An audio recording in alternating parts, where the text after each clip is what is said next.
Today, we see close to 70% people experience FOMO regularly. 45% of the adults, if they don't see social media in 12 hours, they get FOMO. So that's not how it should be, right?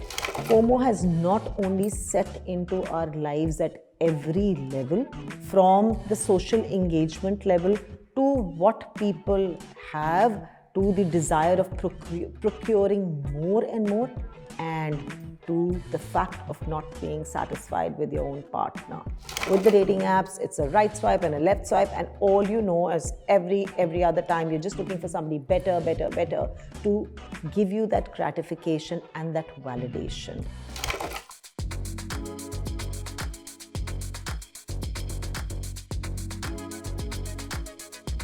Hi, I'm Dr. Rachna Khanna Singh, and I'm a mental wellness and a relationship expert. Today, we're going to talk about FOMO, the fear of missing out, or the grass is always greener. That's the syndrome we're talking about today. While we were growing up, we didn't experience so much FOMO, but today we see close to 70% people experience FOMO regularly. So what really has happened?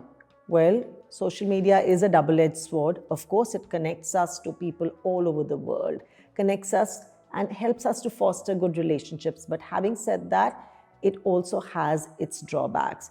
Now, what starts to happen? What is FOMO? So, we're seeing social media, very often.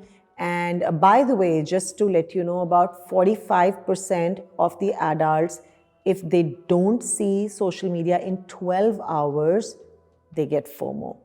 So that's not how it should be, right? So when we have the fear of missing out, we always feel that we are in comparison mode. We always feel that somebody else is doing better. There is constant comparison where someone else is going to a better party, wearing better clothes, going for a better vacation, has a better partner, right? So FOMO has not only set into our lives at every level, from the social engagement level to what people have, to the desire of procuring more and more, and to the fact of not being satisfied with your own partner. So FOMO has even crept into relationships where we want a better partner, a better choice. So we don't want to settle for something less. So what is going on? Why is this happening? One is, of course, because of the romanticization which we see on the social media, right? Everybody looks always very beautiful, only to realize some of them end up committing suicide very, very soon, right? So what happened to them? What was going on in their mind? What was going on? So were they actually that happy as the pictures showed them? Not really. Every human being's got their own battles every day, their own struggles every day, just like you and me. So to realize that is unrealistic, right? And it's like watching a movie, right? That is how we should start to see social media. We should delineate and just be a part of the audience to watch the circus and not actually get into that. That's what starts happening in our head. So one is the romanticization. Second is the huge availability of choices everywhere. Then, of course, the springing up of the dating apps. With the dating apps, it's a right swipe and a left swipe, and all you know is every other time you're just looking for somebody better to give you that gratification and that validation. But what should we really be doing?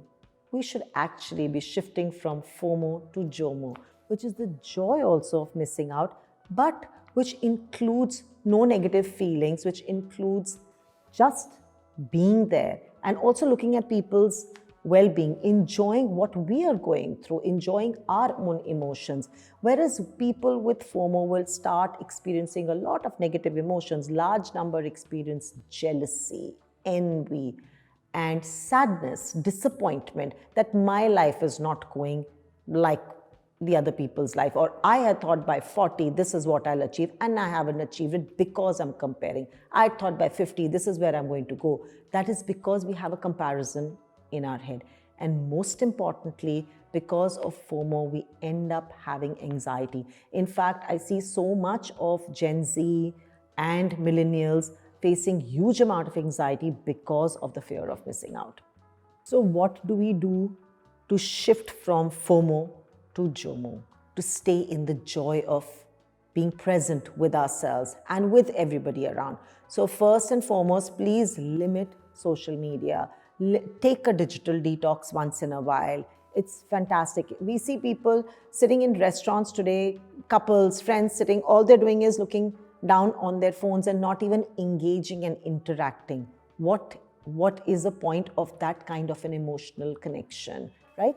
And make sure that you are also limiting your number of hours. So we have some fantastic apps, your phones have them, which you can limit the number of hours of social media usage, because we do understand it's very addictive. It's addictive for everybody, and we do tend to get into that addiction, and rather and thinking that we're going to just do it for 30 minutes, and before you know it, you put the phone down, you've already done 3 hours. So please be very, very mindful and reflect on your values. What is it that you want?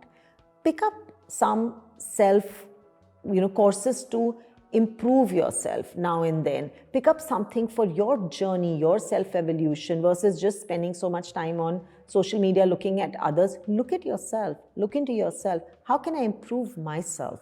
And improving myself doesn't mean how can I look better? How can I get that better shade of lipstick? How can I get that better bag?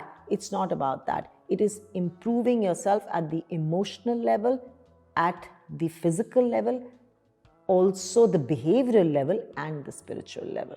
So like I said, set new goals. That is what should be motivating you, your new goals, not what other people are doing. And limit comparisons. Stay in the present. Practice some gratitude and be in appreciation of your partner. See your relationship from a holistic, realistic perspective and not from a virtual perspective.